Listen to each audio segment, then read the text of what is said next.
What's good? Bo back at you with another video, and today I'm gonna be Meaningful choice. wait, you guys hear that? I could have swore I heard something. Meaningful choice. Wait, there it is again. Just meaningful choice. Ah, yes, that's right. Meaningful choices. So, when you pick your covenant for this expansion, that's supposed to be your meaningful choice. But let's say you don't like your meaningful choice and want to swap covenants. Well, that's where I'm gonna come in and tell you guys how to do it. But enough chit chat. Let's get into the video.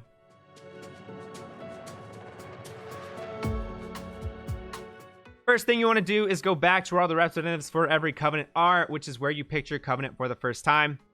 From there, you're going to want to think long and hard about this and talk to the representative of the covenant you want to swap to.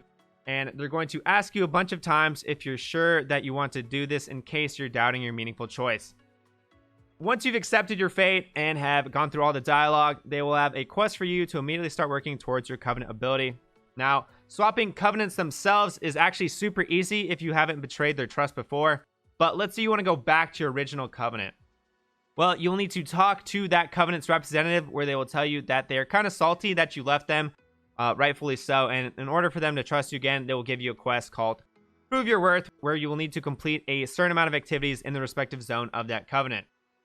Things that are going to count towards this are going to be world quests, chests, rares, and dungeons.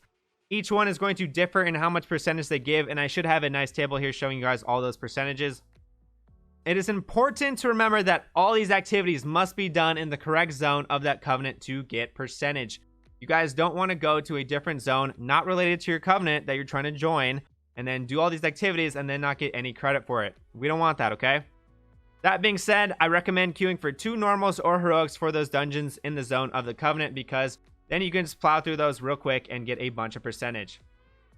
Every zone is going to have 2 dungeons related to your covenant that you can do, and you can repeat those dungeons. So knocking 2 dungeons out real quick should almost complete your bar if you did 2 dungeons that had 4 bosses apiece, which is a majority of them, and then you can just finish it by doing any one of the other activities. Once you're done with that, go back to your representative and complete the quest where they will say they need some time to process your snake-like behavior. At that point, you'll just need to wait for the weekly reset, and the representative will have another quest for you called Rebuilding Our Trust, which is basically the same quest as before, so you guys know the drill. Turn it in and boom, you're back in with the homies. It's like you never left. And that is how you swap covenants and return back to a said covenant. Some things to note here are that when I did this as a Necrolord and wanted to go back, they were the only covenant that made me complete the activities and also had a separate requirement that involved one of the activities like killing 8 rare elites or completing 8 world quests. Hopefully this doesn't make it to retail because this makes completing the quest much longer than the generic one that encompassed all the 4 activities. Rather, this one that had you do the activities and then also had you do the specific requirements. It makes it much longer. Now, like I said, I don't think this will make it to retail because I only encountered this with the Necrolord Covenant, but just in case it does, I wanted to let you guys know ahead of time just so you guys aren't caught off guard. In the end, swapping covenants really isn't that bad and shouldn't take you that long, maybe like an hour or 2, but this does lead to some interesting scenarios. Let's say you do raid on the weekdays and on the weekends you like to push Mythic Plus.